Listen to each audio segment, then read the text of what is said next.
College campus.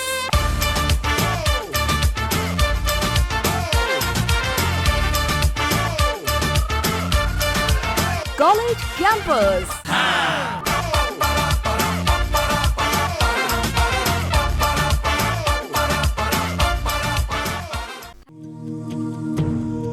Hello friends, college कॅम्पसच्या आजच्या या कार्यक्रमात मी सुप्रभा जोशी तुम्हा सगळ्यांचं मनापासून स्वागत करते. आणि आज आपली कॅम्पसची टीम पोहोचली आहे बीडच्या आदित्य आयुर्वेदिक महाविद्यालयात. फ्रेंड्स, आज आपण चर्चा करणार आहोत जागतिक युवा दिन आणि स्वातंत्र्य दिनाचं औचित्य साधून कॉलेज कट्ट्यावर त्यांची मतं जाणून घेणार आहोत. चला तर.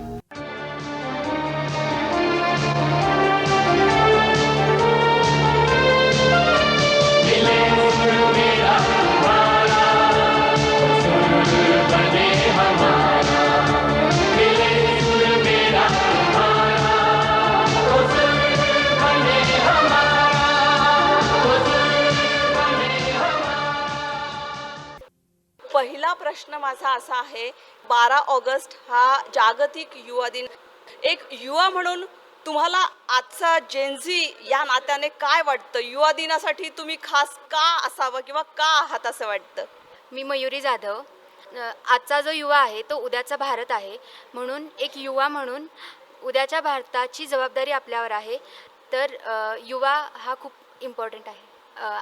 आजचा जो जेनझी यूथ आहे त्याचे विचार मांडण्याची त्याच्यामध्ये ताकद आहे आणि तो मांडतो. जो आजचा युवा आहे, जी जेनझी आहे, ती विकासाच्या वाटचालीत आहे. अगदीच आहे, तिने तिचं मत मांडलेलं आहे. विकासाच्या वाटचालीसाठी स्वतंत्र विचार आणि ठाम मतं घेऊन तुम्ही पुढे चाललेले आहात. मॅम, मी तृप्ती दरेकर. आजचा जो युवा आहे म्हणजे जेन जी जी जनरेशन म्हणतो ती सगळ्या जनरेशनपेक्षा वेगळी ह्यामुळे आहे की त्या जनरेशनजवळ ॲक्सेप्टन्स आहे. ज्या वेने आपण वेगवेगळे कल्चर्स त्याला रिस्पेक्ट करायचा प्रयत्न करतो, ॲक्सेप्टन्स जी आहे ती ह्या जनरेशनमध्ये आहे. नवीन इनोव्हेशन करायचे, नवीन रूल्स इम्प्लिमेंट करायचे, ते जे सगळे निर्णय डिसिजन आत्ता येत आहेत ते ह्या जनरेशनमध्ये एकदम पॉवरफुली घेतले जात आहेत. तर त्याच्यामुळे जेन जी जास्त, त्याच्यामुळे यूथ डे पण इम्पॉर्टंट आहे, सेलिब्रेशन त्यांच्या ॲप्रिशिएशन पण करणं तेवढंच इम्पॉर्टंट बनतं. अगदीच आहे. आणि यूथ डे आपण जो साजरा करतो त्याचा उद्देश हाच आहे की तुमच्या समस्या, तुमचे विचार, मतं ही विचारात घेतली पाहिजे अगदी जागतिक पातळीवर. आणि ती मतं आणि त्या समस्या जाणून घेऊन सोडवण्यासाठी तुमचा सहभाग त्यात अपेक्षित असतो. अजून कुणाला मतं मांडायची आहेत? मी ऋतुषा अशोक नवले. आज टोटल पॉप्युलेशनपैकी 65% पॉप्युलेशन ही युवा आहे आणि युवाकडे एका आशेच्या किरणेने यामुळे बघितलं जातं कारण युवा हा एक असा वर्ग आहे ज्याच्याकडे शारीरिक शक्ती, मानसिक कौशल्य आणि अभिनव विचारधारा आहे. आजचा युवा हा भगतसिंग, राजगुरूसारखा फाशीच्या फंद्यावर चढेल, पण त्याचबरोबर तो मंगळावर आणि चंद्रावर चढण्याचं देखील त्याच्याकडे साहस आणि त्याची हिंमत आहे. आजचा युवा झाशीच्या राणीसारखं हातात तलवार घेऊन पुढे जाईल असंच गरजेचं नाही, तर हातामध्ये गोल्ड मेडल घेऊन देशाचं नावसुद्धा उंचावेल असं त्याच्याकडे सामर्थ्य आहे. आणि जय हिंद, जय भारत. क्या बात आहे. अतिशय स्पष्ट मत मांडलेलं आहे. खूप छान. अजून कुणाला मत मांडायचंय? कळू द्या. तुमचं मत जाणून घेण्यासाठी आम्ही आलोय. माझं नाव सुशील कांबळे आहे. मी BMS फायनल इयरचा विद्यार्थी आहे. अब्दुल कलामांनी सांगितलेलं की youth is the major strength of India, आणि ते खरोखर मला तर ॲज अ यूथ खरं वाटतं. कारण आपण पाहिलं आहे की अब्दुल कलाम म्हणले होते की यूथचं जे इग्नायटेड माइंड आहे तो मेजर सोर्स आहे चेंजसाठी. मग आपल्याला देशाला सुद्धा अशाच एका सोर्सची गरज आहे. आणि 600-700 बिलियन यूथ आपल्या इंडियामध्ये आहेत आणि त्यांची ऊर्जा विकासासाठी, देशाच्या उज्ज्वल भविष्यासाठी, इनोव्हेशनसाठी, रिसर्चसाठी लावणं हे आत्ताच्या ॲज अ यूथ मला तसं वाटतं. आणि यूथ दिनाचं औचित्य साधून आपण स्वामी विवेकानंद असतील किंवा अब्दुल कलाम असतील किंवा असे बरेचसे यूथच्या ऊर्जेबद्दल सकारात्मक ऊर्जा ठेवणारे अशी जी लोक आहेत त्यांना आपण आठवून आजच्या युवकांना त्यांची ऊर्जा कशी चांगल्या दिशेने पसरवता येईल, सकारात्मक दिशेने. नुसतं आता जसं की आपण बघतो स्वातंत्र्य दिनाबद्दल नुसत्या घोषणा दिल्या जातात, जय हिंद जय महाराष्ट्र अशा मोठ्या घोषणा, तर ते घोषणेपुरतं मर्यादित न राहता ती जी घोषणेची ऊर्जा आहे ती प्रगतीसाठी, देशाच्या विकासासाठी, कौशल्यासाठी कशी वळवता येईल, हे खरी दिशा युवकांना आजच्या अशा कार्यक्रमातून भेटते. आणि तुम्हाला बोलून खरंच छान वाटलं. धन्यवाद.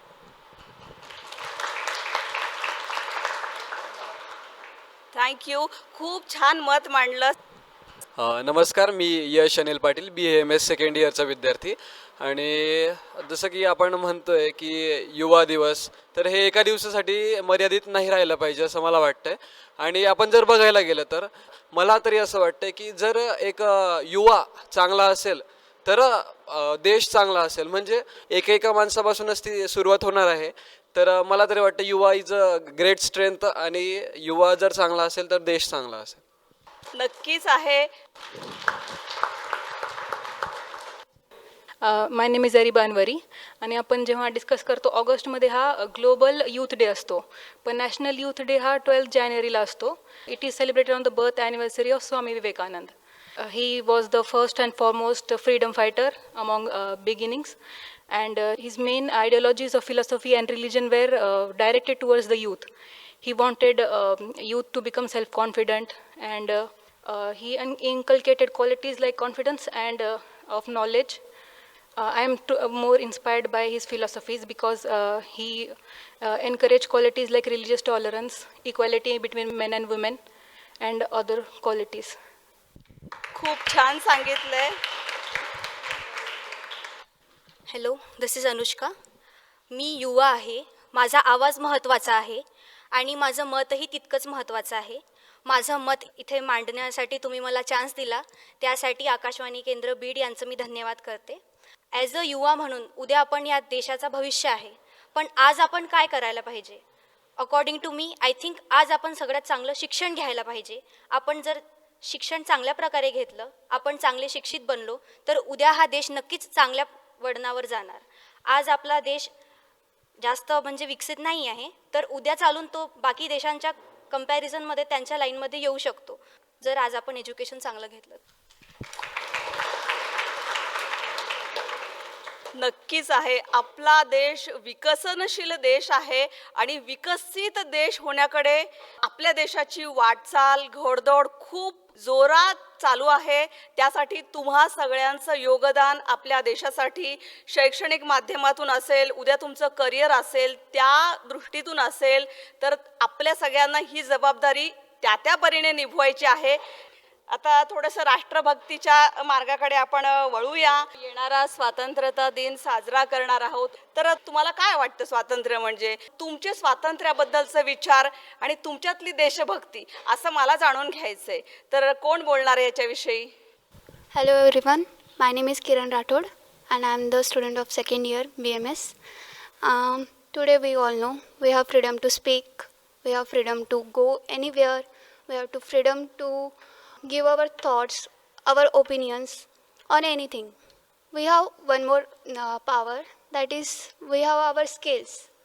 That skills shape into new innovations, and that innovation brings our developed nation in future generation. So I think this is our freedom to think, to shape our skills and to bring new innovations. खूप छान. तर माझे नाव श्रावणी सानप आहे आणि मी प्रथम वर्षाची विद्यार्थिनी आहे. तर मी आज स्वातंत्र्याविषयी बोलायचं म्हणलं तर स्वातंत्र्यता म्हणजे मुक्ती. म्हणजे आपण म्हणजे गरिबी, अज्ञान दूर करण्यासाठी आपली जी प्रवृत्ती असते ते आत्मसात करणं, म्हणजे ते सगळं मिळवण्यासाठी जे आपण करतो ते स्वातंत्र्य आहे.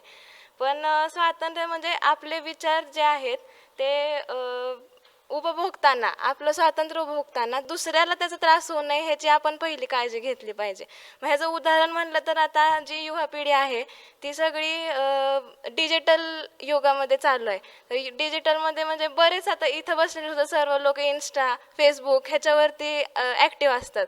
मग आता ते जर आपण आता स्वातंत्र्य एडिटरवाल्याला स्वातंत्र्य आहे की तो काही एडिटिंग करू शकतो, पण त्या एडिटिंगचा चुकीचा वापर झाला नाही पाहिजे की ह्या अकाउंटवरनं हे फेक अकाउंट बनवायचं, फ्रॉड करायचे, अकाउंट्स हॅक करायचे. मग हे त्याचं स्वातंत्र्य नाही आहे. त्याचं स्वातंत्र्य की त्याच्या कमाईसाठी जे तो करतोय ते त्याचं स्वातंत्र्य आहे. पण तो दुसऱ्याच्या अकाउंट्स फेक बनवणं, विचित्र घाणेरडे पोस्ट करणं हे त्याचा अधिकार नाही आहे, हे त्याचं स्वातंत्र्य नाही आहे. अगदीच आहे. खूप छान नवीन विचार मांडलाय. तुमची AI ची जनरेशन आहे आणि AI मध्ये सध्या तुम्ही कुठल्या कुठल्या गोष्टी फेस करताय. अर्थात प्रगती पण आहे, धोके पण तेवढेच आहे. तुम्हाला ज्ञान असणं तेवढंच आवश्यक आहे आणि खूप साऱ्या माहितीचा भांडार तुमच्या पुढे आहे, ज्यातनं फक्त तुम्हाला चांगलं निवडायचंय. जर त्यात तुम्ही वाईट गोष्टींमध्ये रुतत गेलात तर तुम्हाला काढणारं कुणीच नाहीये. हे स्वातंत्र्य याचा उपयोग कसा करावा हे आता आपल्यावर आहे. तुम्हाला कुणी बांधून ठेवणार नाही. तुम्ही मुक्त आहात, तुम्ही स्वतंत्र आहात. पण त्या स्वातंत्र्यामध्ये एक शिस्त असली पाहिजे, एक नियम असले पाहिजेत. स्वातंत्र्याचा स्वैराचार नाही झाला पाहिजे. ही एक पुसटची रेषा आहे आणि ती आपल्याला पाळावी लागेल.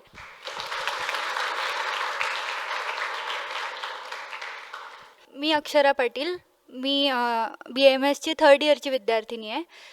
स्वातंत्र्य म्हणजे काय तर स्वतःचे हक्क मिळवण्याचं जे आपल्याला व्हॉइस दिलं आहे एक, ते स्वातंत्र्य आहेच. पण जसं तिने सांगितलं की आपल्याला सगळं विचार करण्याचं, मत मांडण्याचं, कपडे घालण्याचं, पंथ धर्म पाळण्याचं, उपासना करण्याचं प्रत्येकाला देशाने स्वातंत्र्य दिलं आहे. पण ते स्वातंत्र्य आपण अनुभवत असताना दुसऱ्याच्या हक्कांवर त्याचा काही गळ येणार नाही, दुसऱ्याचे भावना दुखावल्या जाणार नाही. तीही एक आपली एक भारताचा चांगला नागरिक म्हणून एक कर्तव्य आहे, जबाबदारी आहे असं मला वाटतं. आणि कमिंग टू देशप्रेम, की आता देशप्रेम म्हणजे काय तर देशप्रेम ही केवळ एक उच्चारण्याचा शब्द नाही तर एक जीवन पद्धती आहे. आपण आपल्या फक्त 15 ऑगस्ट 26 जानेवारी हे राष्ट्रीय सण म्हणून साजरे न करता आपल्या रोजच्या दैनंदिन जीवनात ही देशभक्ती कशी दाखवता येईल ते सुद्धा आपण आपला विचार केला पाहिजे. जसं की आम्ही ॲज अ डॉक्टर एखाद्या रुग्णाचं पंथ धर्म काय आहे ते न विचारता त्याला काय आजार झाला आहे आणि त्याच्या काय नीड्स आहेत त्या जाणून घेऊन त्याला ते आम्ही निस्वार्थीपणे देतो, ते आमचं देशप्रेम झालं. आणि मी माझ्यासाठी काय करू शकतो तर एक वाहता नळ बंद करूनही आपण आपलं देशप्रेम सिद्ध करू शकतो की आम्ही पाणी वाचवलं आहे.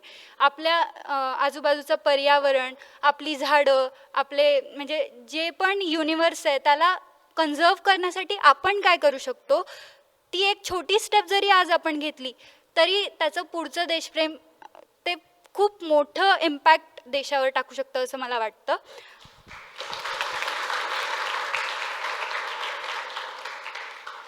नक्कीच आहे. खूप छान बोललीस तू हक्कांबद्दल, स्वातंत्र्याबद्दल. आणि अजून एक आपली मैत्रीण आपल्याला बोलू इच्छिते. मॅम, मी भूमिका ज्ञानेश्वर सोनटक्के 2nd इयर BMSची विद्यार्थिनी आहे. मगाशी तुम्ही जी प्रश्न विचारला की जेनजी कुठं लॅक करतो, तर त्याच्यावर मला काही बोलायचं आहे की आपण लहानपणी असं आपलं देशभक्ती दिसून यायची, आपण वेगवेगळ्या पार्टिसिपेट करायचो वेगवेगळ्या फंक्शन्समध्ये, ते आता कुठं कमी होत चाललं आहे. त्याचं काही म्हणजे रिझन म्हणलं तर सोशल मीडिया आहे. आता आपण काय करतो, रिपब्लिक डे आला, इंडिपेंडन्स डे आला तर स्टोरी ठेवायची, झालं, त्याच्यावरूनच आपली देशभक्ती दिसून येते. तर ते तिथपर्यंत मर्यादित न ठेवता आपण काय कर्तव्याचे पालन केले पाहिजे आपल्या देशाप्रती, जे की असे कर्तव्य आहेत की पहिलं मेन कर्तव्य म्हणजे शिक्षण आपण पूर्ण केलं पाहिजे, आपलं घेतलं पाहिजे. दुसरं, देशाप्रती आपली देशभक्ती दिसायला पाहिजे. आणि आपलं जे संविधान आहे त्याच्याप्रती आपलं रिस्पेक्ट असायला पाहिजे. पर्यावरणाचं पालन करायला पाहिजे. आणि ॲज अ मेडिकल फील्डमध्ये मी म्हणलं तर मग आमचं कर्तव्य आहे की निस्वार्थ रुग्ण सेवा केली पाहिजे. छान मत मांडलंय तिने. कर्तव्याबद्दल बोलली, हक्काबद्दल आपण सगळेच बोलतो, पण कर्तव्याचा विसर आपल्याला पडतो, हे मान्य आहे की नाही? किंवा ज्या प्रमाणात आपण हक्काबद्दल बोलतो त्या प्रमाणात कर्तव्याबद्दल कमी तत्परता पाहायला मिळते किंवा कृतीतनं पण दिसून येतं. ठीक आहे, आपण यावरही बोलूया. अजून इकडे कोणी बोलणार आहे? माझं नाव सुशील कांबळे. मी स्वातंत्र्य दिनाबद्दल थोडं सांगायचा प्रयत्न करतोय. आपल्यापैकी सगळ्यांनाच 15 ऑगस्ट 26 जानेवारी म्हणलं की शाळेचे दिवस आठवतात. पण आपण खूप हिरिहिरीने भाग घेतो, जसं की प्रभात फेरी असेल, ढोल ताशा असेल, घोषणांचा गजर असेल. तर आता जसं जसं मोठं झालो तसं स्वातंत्र्याची जाणीव समजते, त्याच्याप्रती येणारी कर्तव्य समजतात, त्याच्याप्रती येणारे हक्क समजतात. आणि आपल्या बऱ्याचशा पूर्वजांनी किंवा आपल्या इतिहासातील लोकांनी जे स्वातंत्र्य मिळवून देण्यासाठी जे लढा दिला त्याच्याबद्दल पण खूप आतुरता किंवा हे वाटतं. आणि स्वातंत्र्याबद्दल सध्या आता मत असं झालं आहे की शारीरिक स्वातंत्र्यापेक्षाही मानसिक स्वातंत्र्याची जास्त गरज असते माणसाला. शारीरिक स्वातंत्र्य तर कसंही भेटू शकतं आपल्याला, थोड्याफार लढाईने वगैरे, पण मानसिक स्वातंत्र्य आपल्याला उपभोगण्यासाठी स्वतःला तेवढं प्रिपेअर व्हावं लागतं, शिक्षणाने, ज्ञानाने वगैरे. त्याचा आपल्याला बराचसा उपयोग होतो. पण प्रत्येक ठिकाणी असंच होतं यूथच्या बाबतीत की हक्क आधी आठवतात आणि कर्तव्य नंतर आठवतात. पण कर्तव्याच्या आड हक्क असणं जास्त गरजेचं आहे. जसे की आपण आपली सध्याची कर्तव्य म्हणजे आपण खूप नियमांचं पालन करत नाही, खूप नियमांचं उल्लंघन असतं. आपल्याला असं वाटतं की नियमांचं उल्लंघन करणं म्हणजे आम्ही युवा आहोत असं दर्शवतात बऱ्याच ठिकाणी. पण तसं न करता ते नियम आपल्या चांगल्यासाठीच आहेत हा सकारात्मक विचार करून त्या नियमांचं पालन करणं. आणि स्वतंत्रता दिवस खरंच ते ग्रेट डे आहे. देशभक्ती म्हटलं की तुला कुठलं गाणं आठवतं? मेरा मुल्क मेरा देश मेरा ए वतन, शांति का उन्नति का प्यार का चमन. मेरा मुल्क मेरा देश मेरा ए वतन, शांति का उन्नति का प्यार का चमन. उसके साथ हम निसार है, मेरा तन मेरा मन. किती छान. आपल्या या मित्रासाठी जोरदार टाळ्या. मी यश पाटील. तर स्वातंत्र्य म्हणजे केवळ परकीय सत्तेपासून मुक्ती नव्हे, तर काय आहे स्वातंत्र्य? तर स्वतःचे विचार निर्भयपणे मांडण्याचा अधिकार म्हणजे स्वातंत्र्य. शिक्षण, रोजगार, प्रगती यांची समान संधी म्हणजे स्वातंत्र्य. धर्म, भाषा, संस्कृती जपण्याचे स्वातंत्र्य हे एक स्वातंत्र्य आहे. किंवा जसं या सर्वांनी सांगितलं की इतरांच्या हक्कांचा आदर करून स्वतःचे हक्क दर्शवणे म्हणजे स्वातंत्र्य. तर याबद्दल आपले काही कर्तव्य असायला पाहिजे असं मला वाटतं. तर देशभक्ती ही फक्त बॉर्डरवर जरी आपल्याला दाखवता येत नसेल तरी आपण देशामध्ये राहून सुद्धा काही कर्तव्य आपण दाखवले पाहिजे असं मला वाटतं. तर सर्वप्रथम नेशन फर्स्ट. तर राष्ट्रध्वज, राष्ट्रगीत आणि संविधान यांच्याबद्दल आपण आदर बाळगला पाहिजे. दुसरी गोष्ट की भारताची एकता ही आपण मेंटेन ठेवली पाहिजे. अजून एक थोडं वेगळ्या पातळीवर की वसुधैव कुटुंबकम ही वसुधा म्हणजे हे पूर्ण पृथ्वीच माझं कुटुंब आहे असं समजून पर्यावरण रक्षण केलं पाहिजे. नंतर परस्त्री ही आई समान असं म्हटलेलं आहे. तर महिलांचा आदर व सन्मान हे सुद्धा एक राष्ट्रप्रेम, राष्ट्रभक्ती आहे. मतदानाचा हक्क हे सुद्धा हे कर्तव्यामध्ये आपण घेऊ शकतो. अजून एक मेन गोष्ट कर भरणे, नियमित कर भरणे हे सुद्धा आपल्या देशप्रेमामध्ये येऊ शकतं. नक्कीच कायद्यांचे व नियमांचे पालन त्यामध्ये येतं. माझी एक इच्छा होती की मी आर्मीमध्ये जावं, पण ती नाही पूर्ण होऊ शकली. तर नक्कीच मला वाटतं की देशामध्ये राहून सुद्धा म्हणजे बॉर्डरवर न जाता देशात राहून सुद्धा आपण खूप काही करू शकतो. तर हे कर्तव्यांचं पालन केलं पाहिजे.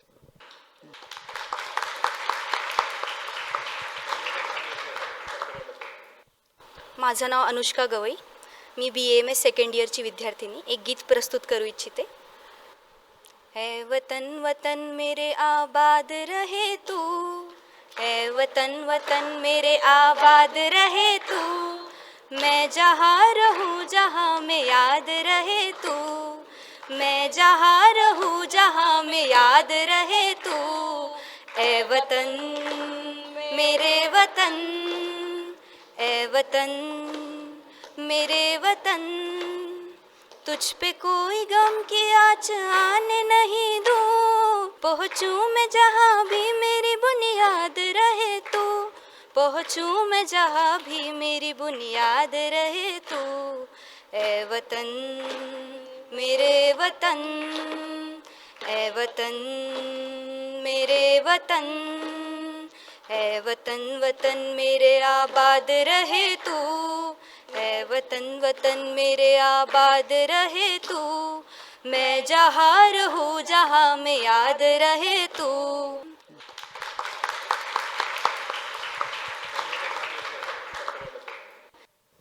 माझे नाव कृष्णा मस्के. मी BAMS सेकंड इयर चा विद्यार्थी. स्वातंत्र्य म्हणजे परकीय, अन्यायकारक बंधनाशिवाय आपण जगणे किंवा स्वतःचे विचार आपण स्वतः मांडणे म्हणजे स्वातंत्र्य. स्वातंत्र्य व्यक्ती स्वातंत्र्य असू शकतं, सामाजिक व आर्थिक स्वातंत्र्य असू शकतं किंवा परकीय सत्ता, हुकुमशाही यांच्यापासून मुक्ती मिळून लोकशाही व कायद्याचं राज्य आपण प्रस्थापित करू शकतो. लोकशाहीचं राष्ट्र आहे तर आपण सगळी कर्तव्ये पार पाडली पाहिजे. जसं की संविधानाचा आदर केला पाहिजे, जसं ह्यांनी सांगितलं राष्ट्रध्वज राष्ट्रगीत यांचं पालन केलं पाहिजे, पर्यावरणाचं संरक्षण केलं पाहिजे, भारतीय सार्वभौमत्व व एकात्मता ही जपली पाहिजे. आपल्याला स्वातंत्र्य आहे म्हणून दुसऱ्याचं स्वातंत्र्य बिघडणार नाही याची आपण दक्षता घेतली पाहिजे. करुणा, प्रेम, न्याय, समता ह्या ज्या गोष्टी आपल्याला संविधानाने शिकवलेल्या आहेत, ज्या बांधून दिलेल्या आहेत, त्या सगळ्यांसाठी आपण कटिबद्ध आहोत. तर माझं नाव रेहान मुलानी, मी BMS second year Aditya Ayurveda कॉलेजचा विद्यार्थी. तर मी कर्तव्यावर माझं मत व्यक्त करतो. जसं की आपल्याला माहीत असेल सायकोलॉजी स्टडीमध्ये एक इफेक्ट आहे ज्याचं नाव आहे डॉमिनो इफेक्ट. डॉमिनो म्हणजे एक छोटं ब्लॉक, त्या आपण ब्लॉकला जर पहिलं ब्लॉक जर आपण पाडलं तर ते सगळं पुढचे सगळे ब्लॉक्स पडतात. तर ह्याचा आपण अर्थ रिअल लाईफमध्ये कसं वापर करणार, तर आपण छोटे छोटे गोष्टी करत जायचे. जसे की आता समोर एखादा दगड पडला असेल त्याला साईडला ठेवायचं, एखाद्या माणसाला रोड क्रॉस करून द्यायचं. अशी छोटी छोटी गोष्टी आपण समोरचे पण आपल्याला बघतात की हां आपण पण मदत केली पाहिजे असं. तर या तऱ्हेने एक चेन बनत जाते आणि आपलं देश हे बघून एक देश आपलं चांगल्या स्तरावर जाऊ शकतं आणि एक डेव्हलप कंट्री आपलं होऊ शकतं. छान त्यांनी स्वतःचं मत मांडलेलं आहे की देशासाठी मला छोट्या छोट्या गोष्टीतनं काय काय करता येईल याबद्दल आपले विद्यार्थी मित्र खूप छान सांगतायत. आपण ऐकताय आकाशवाणी बीड केंद्राचा कॉलेज कॅम्पस हा कार्यक्रम आणि आजच्या या कॅम्पसच्या कार्यक्रमामध्ये थेट आम्ही आदित्य BMS कॉलेजमध्ये आलेलो आहोत आणि विद्यार्थी इथे भरभरून आपल्या प्रतिक्रिया देत आहेत. मी जर असं विचारलं की कोणते महापुरुष तुम्हाला प्रेरित करतात आणि का, याच्याबद्दल सांगाल का? मी श्रेया नवनाथ शिरखने, मी आदित्य आयुर्वेद कॉलेजची सेकंड इयरची विद्यार्थिनी आहे आणि मला जे स्वातंत्र्य सैनिक प्रेरित करतात ते आहेत डॉक्टर बाबासाहेब आंबेडकर, ज्यांना भारतरत्न पुरस्कार मिळालेला आहे. म्हणजे आपल्या राष्ट्रामध्ये जे काही युवक आहेत ते खांब आहेत आपल्या पूर्ण देशासाठी. ह्यांनी जर प्रगती केली तर समाजामध्ये खूप मोठं परिवर्तन घडू शकतं, हे त्यांनी त्यावेळेस सांगितलं होतं. आणि त्यांची एक खूप मोठं वाक्य मला आजही प्रेरणा देतं. ते म्हणतात, शिका, संघटित व्हा आणि संघर्ष करा. पण तो कशासाठी? जे कर्तव्य आपले गोष्टी आहेत, आपल्या कर्तव्याची जाणीव आपल्याला पाहिजे आणि संविधानातली मूल्य जी त्यांनी स्वातंत्र्य, समता, बंधुता हे सांगितलंय त्यांचे पालन करून आपण त्यांच्या मार्गावर चाललं पाहिजे. मला हेच वाटतं की आपल्या पूर्वजांनी आपल्याला स्वातंत्र्य मिळवून दिलं, हे त्यांनी आपल्याला यश दिले आणि आपण आपला भारत सक्षम ठेवून त्याच्यामध्ये विकास घडवणे ही आपली जबाबदारी आहे आणि ती काळाची खूप गरज आहे असं मला वाटतं. अगदीच जोरदार टाळ्या झाल्या पाहिजे तिच्यासाठी. माझं नाव पवन चोले, मी BMS फर्स्ट इयरचा विद्यार्थी आहे.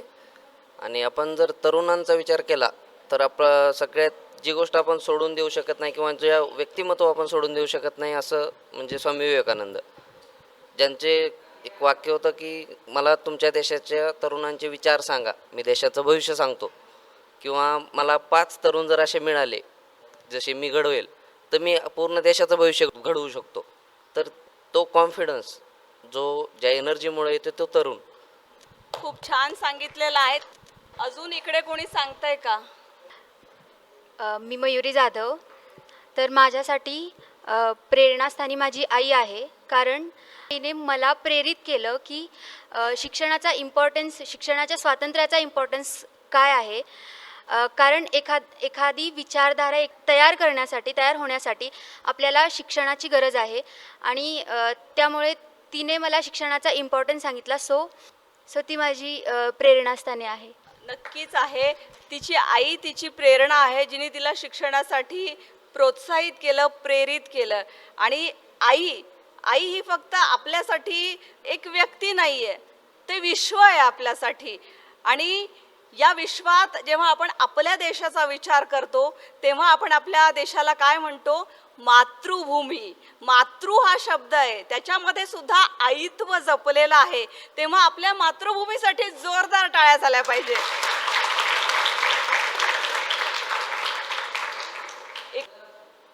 मी सानिया रशीद बानेवाले, आदित्य आयुर्वेद कॉलेजची विद्यार्थी.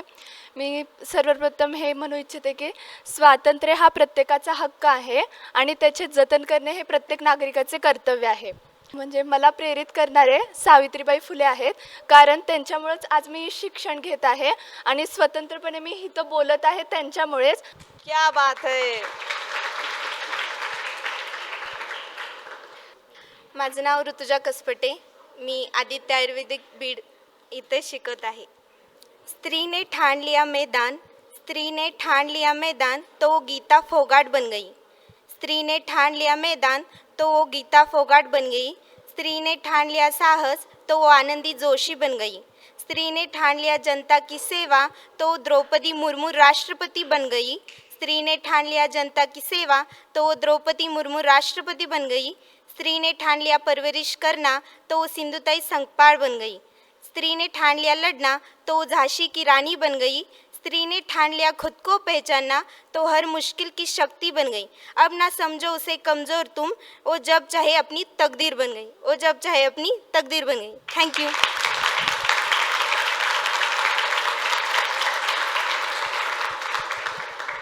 आजचा हा कार्यक्रम आदित्य BAMS कॉलेजमध्ये आपण साजरा केलेला आहे.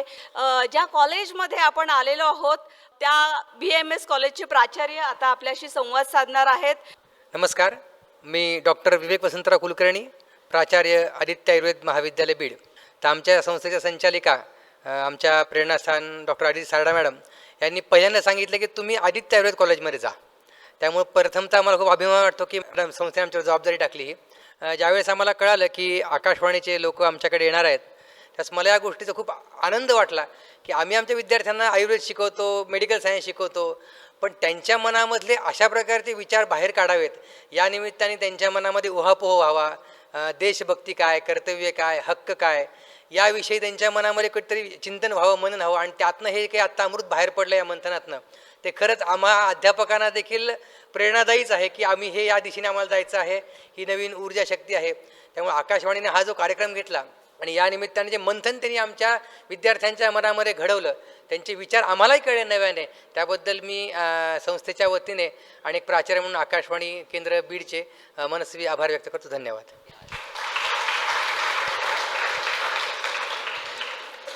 खूप खूप धन्यवाद सर. आदित्य एज्युकेशन ग्रुप या संस्थेच्या संचालिका आदिती मॅम यांच्याशी पण आपण संवाद साधणार आहोत. नमस्कार. सर्वप्रथम मी आकाशवाणीला धन्यवाद मानते. त्यांनी आज येऊन माझ्या आयुर्वेदिक युवा बांधवाला प्रोत्साहित केलं, त्यांचं मत जाणून घेतलं, त्यांना ओपन स्पेस दिला. या जगामध्ये जर पुढं जायचं असेल तर नक्कीच मोबाईल न पाहता दुसरी ही प्लॅटफॉर्म आहे म्हणजे आकाशवाणी आहे. त्याच्यातून ज्ञानभंडार आहे, त्याच्यातून विद्यार्थ्याला वेगवेगळ्या प्रकारे स्कोप आहे आणि सरकार जे करतं त्याचा प्लॅटफॉर्म आकाशवाणीने दाखवला, आकाशवाणीने केला. त्याबद्दल मी त्यांचे प्रथमतः आभार मानते. आदित्य एज्युकेशन ग्रुप, त्याचबरोबर डॉक्टर आदिती सारडा, सुभाषचंद्रजी सारडा या वतीनेही मी त्यांचे धन्यवाद मानते. धन्यवाद मॅडम. खूप छान वाटलं तुमच्या या कॅम्पसमध्ये येऊन आणि आम्ही खूप मनमोकळ्या इथे गप्पा चर्चा केल्या. त्याबद्दल तुमचे सुद्धा आकाशवाणीतर्फे मनापासून आभार. धन्यवाद. वंदे वंदे भारत माता की, भारत माता की. थँक्यू.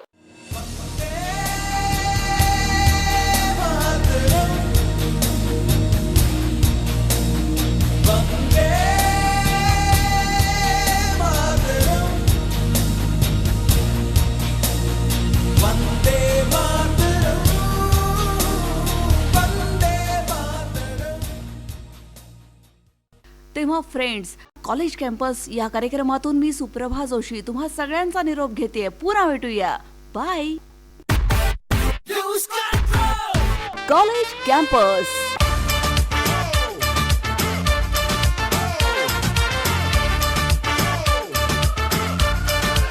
College campus.